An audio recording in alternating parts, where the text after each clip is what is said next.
Sa mapagpalang araw sa ating lahat, ako po si Sarina Espaloma at yung ilalahad po ang natutunan para sa daily devotion na pinamagatang paano lumalim sa Bible. So, special series na 8 out of 10. So, Davidic Covenant. Ang scripture natin ngayon is 2 Samuel chapter 7 verse 8 to 16 na sinasabi, "And have done ever since the time I appointed leaders over my people Israel. I will also give you rest from all your enemies. The Lord declares to you that the Lord himself will establish a house for you. When your days are over and you rest with your ancestor, I will raise up your offspring to succeed you.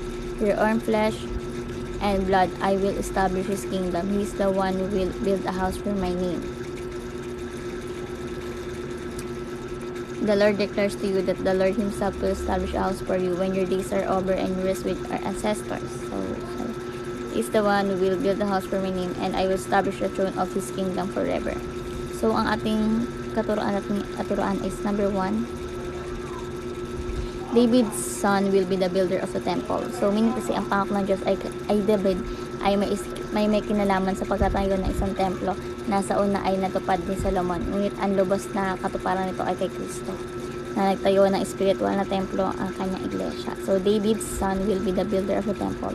Number 2, David's son will rule the nation with the scepter. So, si Kristo ang tunay na anak ni David, ang may hawak ng setro ng paghahari, at siya ang mamamahala sa lahat ng bansa na may hawak ng hustisya at katwiran.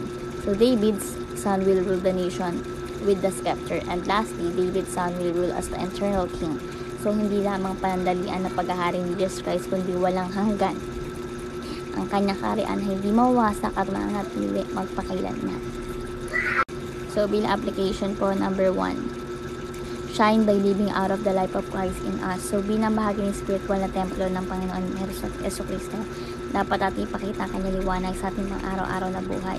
So, tulad na lang ng isang ilaw ng isang malilim sa silid na nagbibigay liwanag sa paligid, dapat tayo mamuhay na nagpapahayag ng katotohanan at pag-ibig ni Jesus Christ sa ating mga ginagawa. So, shine by living out of the life of Christ in us. Number 2, seek Christ's approval in all our decisions. So, dahil si Kristo ang tunay nating hari, dapat natin sundin ang kanyang kalooban at hanapin ang kanyang gabay sa bawat gagawin nating decision. Diba? So, seek Christ's approval in all our decisions. And lastly is share Christ's reign with those around us. So, bilang bahagi ng kanyang kaharian, dapat natin ipayag ang paghahari ni Jesus Christ sa iba sa pamagitan ng Ebanghelyo at ng ating pamumuhay. So, tulad ay sa tagapabalita, nagdadala ng mabuting balita sa mga tao upang malaman nila ang katotohanan, dapat natin ipahayag ang paghahari ni Jesus Christ at ang iyan ng iba na maging bahagi ng kanyang walang hanggang kaharian. So, share Christ's reign with those around us. So, sinasabi ito na nagpapaala sa atin na si David, nagpapaalala sa atin si David na si Jesus Christ ang tunay nating hari na nagtatag ng kanyang templo na namamahala sa lahat ng bansa. So, ayun lang aking natutunan sa devotion.